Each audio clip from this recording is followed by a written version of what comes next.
Well, the East Ridge police chief is addressing video posted on YouTube last week that shows one of his officers used a stun gun on a man. Our Dallas Payton tells us Chief Stan Allen is standing by the officers involved. Dallas. Cindy, on April 12th, an East Ridge police officer attempted to stop a vehicle on Ringle Road near Camp Jordan because the tags were registered to another vehicle.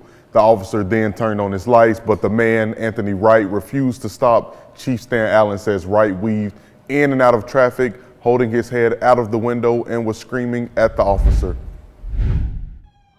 East Ridge Police Chief Stan Allen says Anthony Wright was stopped on April 12th at a Food City right across the Georgia state line in Catoosa County after a brief chase. Chief Allen says an employee at the store recorded the felony stop. The video was later posted on YouTube by an unlisted user. The driver was very uncooperative, ignoring many commands to turn around, to not move, not approach.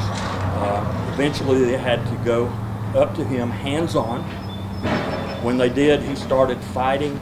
They got the gentleman on the ground. Allen says that's when one of his officers attempted to tase Wright using a drive stun tactic, which means the officer has to touch the person with the taser in order for it to activate. He says his officer was unable to make contact because Wright was fighting them off. Allen says on the YouTube video you can hear the taser multiple times, but he claims the taser never made contact with Wright. At one point they saw that that wasn't having an effect. They stepped back, used a cartridge on the taser, and they activated the taser, which sent the two probes into the driver. At that time he stopped resisting and he was able to be handcuffed.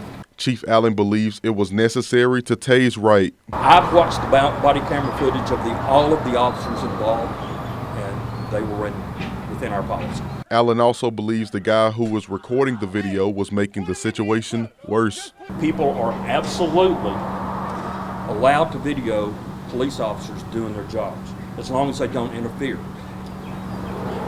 I wouldn't call it interference, but he was helping to escalate the situation by what he was screaming, and he was getting other people, bystanders, involved.